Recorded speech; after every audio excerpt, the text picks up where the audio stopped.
Assalamualaikum warahmatullahi wabarakatuh. Halo teman-teman semua, selamat datang kembali ya di channel Biko Story, channel yang akan membahas berbagai hal, kisah, kasus, misteri hingga sejarah dalam kemasan cerita bergambar. Dan pada video kali ini, admin akan menceritakan peristiwa mengerikan aksi nekat seorang pria bermodalkan sebuah palu. Ia melakukan hal itu lantaran desakan ekonomi, juga dendam karena pernah dijanjikan sebuah proyek. Bernama Aris Setiawan, pria tersebut lahir di Desa Dodol, Kecamatan Ngentos, Nganjuk pada tahun 1967. Namun semenjak 1984, ia mulai tinggal di Surabaya dan bekerja di kota tersebut sebagai kuli bangunan. Tahun 1994, ia menikah dengan Sutirah, seorang gadis berusia 21 tahun. Dari pernikahannya ia memiliki seorang anak bernama Sela Dewi. Dan selain itu, ia juga memiliki anak angkat bernama Taufan. Kembali kepada Aris sebagai kuli bangunan. Di Surabaya, ia beberapa kali mendapatkan proyek dari BCA, seperti BCA di Rungkut, Kendang Sari, Margorejo, Sepanjang dan Jalan HR Rahmat. Dan ketika bekerja di Rungkut itulah ia mengenal Budi Susantowono yang merupakan pimpinan BCA setempat. Dari perkenalan itulah Budi sempat menjanjikan proyek renovasi rumahnya. Janji itulah yang terus dipegang oleh Aris. Saat itu adalah bulan Desember 1996. Menjelang tahun 1997, keadaan ekonomi Indonesia yang memburuk juga berdampak cukup besar bagi keuangannya. Inflasi yang tinggi di tahun itu membuat proyek baru sangat sepi, bahkan hampir tidak ada. Sementara ia harus mencukupi kebutuhan keluarganya. Terkadang ia mengirim 200.000 ke istrinya, terkadang pula hanya seadanya yang ia dapatkan. Lama-lama kebutuhan sudah tak lagi bisa dipenuhi, maka ia mulai meminjam uang ke sana kemari, hingga di saat itu hutangnya hampir mencapai 5 juta rupiah. Di tahun 1997, angka itu cukuplah besar. Di tahun-tahun sebelumnya, dengan hutang sebesar itu ia tak begitu khawatir. Pasalnya dengan dirinya yang sudah menjadi mandor, ketika uang proyek cair, maka semua utangnya akan langsung lunas. Namun di tahun itu berbeda. Proyek hampir tak ada, sementara pengeluaran terus meningkat. Aris pun terus menagih janji dari Budi yang akan memberikan proyek renovasi kepada dirinya. Namun Budi berkilat jika ia belum memiliki uang. Hingga masuk di bulan April, Aris mengajak Suhari untuk datang ke rumah Budi. Diketahui rumah Budi adalah di Darmo Indah Asri, Blok AD nomor 49. Ketika datang ke rumah tersebut, di saat itu ia bertemu dengan Francisca, istri dari Budi. Di saat itulah langsung muncul keinginan untuk menghabisi pemilik rumah, lantaran ia melihat lantai rumah sedang direnovasi. Namun pengerjaannya diberikan kepada orang lain. Aris pun pulang dalam keadaan emosi. Hingga ia yang kalap kemudian datang kembali pada tanggal 7 April. Entah dari mana Aris mendapatkan palu. Yang pasti korban pertama adalah Francisca. Di saat itu ia sedang menelpon. Aris menghantamnya dengan palu dari belakang. Seketika Francisca langsung tumbang.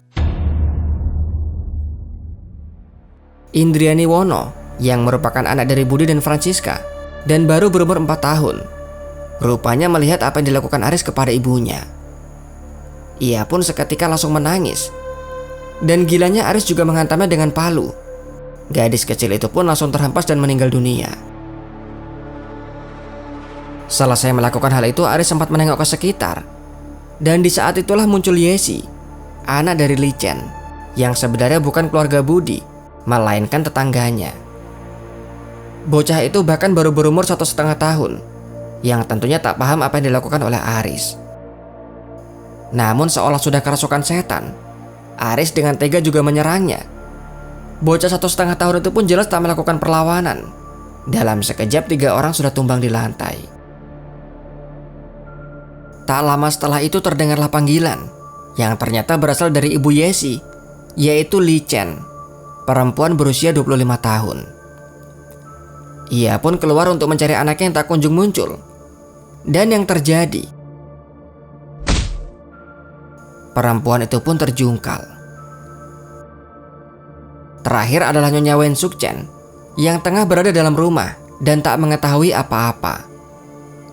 Aris menyergapnya dari belakang. Nenek berusia 60 tahun itu pun langsung roboh. Selanjutnya ia pun panik dan langsung melarikan diri. Dalam keadaan terengah-engah, di tengah jalan ia terlihat panik dan bingung. Lalu muncullah Mulyono dengan motornya. Ia pun mencegatnya dan minta untuk dibonceng. Mulyono mengantarkannya hingga hampir 1 kilometer. Namun ia sangat curiga melihat Aris dengan muka panik dan nafas yang tersengal-sengal. Warga yang melihatnya juga rupanya sudah menaruh kecurigaan. Maka dari itu setelah menurunkan Aris, ia pun putar balik. Dan disitulah ia bertemu dengan tukang beca yang mengatakan telah terjadi perampokan. Tukang beca juga mengatakan bahwa yang dibonceng Mulyono tadi kemungkinan adalah perampoknya. Mulyono pun segera putar balik mengejar Aris, disusul pula dengan beberapa warga. Hingga kemudian terlihat Aris yang berusaha mencegat bemo. Dan di saat itulah Mulyono dan warga langsung melumpuhkannya. Selanjutnya ia pun dibawa ke Polsek Tetandes.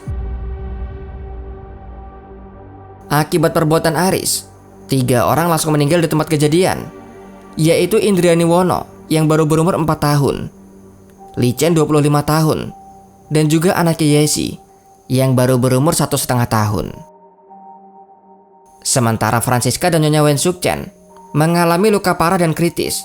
Mereka pun dibawa ke rumah sakit.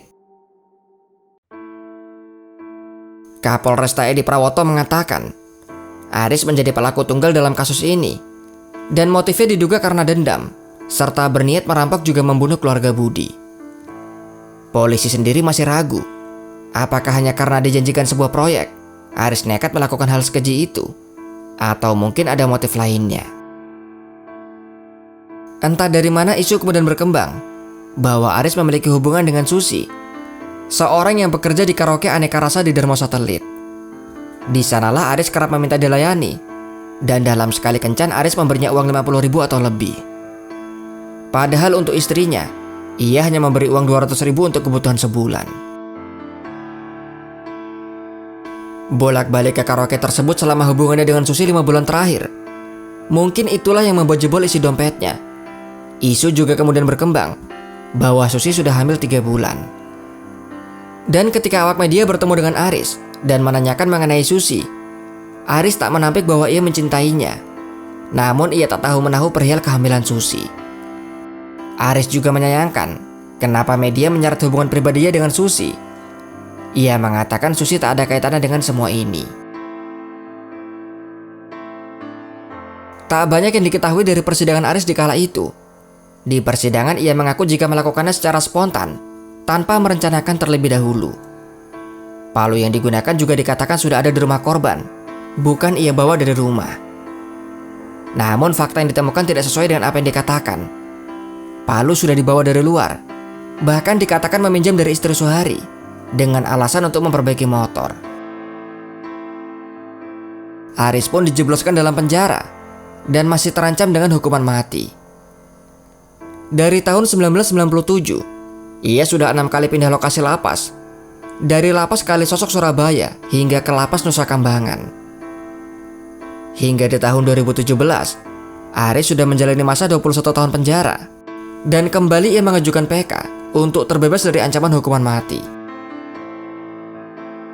Tanggal 17 Juli 2017, Kejaksaan Negeri Tanjung Perak Surabaya menolak peninjauan kembali yang diajukan oleh Aris. Jaksa mengatakan putusan pengadilan negeri, pengadilan tinggi, dan kasasi Mahkamah Agung saling menguatkan dan tetap memvonis terpidana dengan hukuman mati. Itulah kisah dari Aris Setiawan.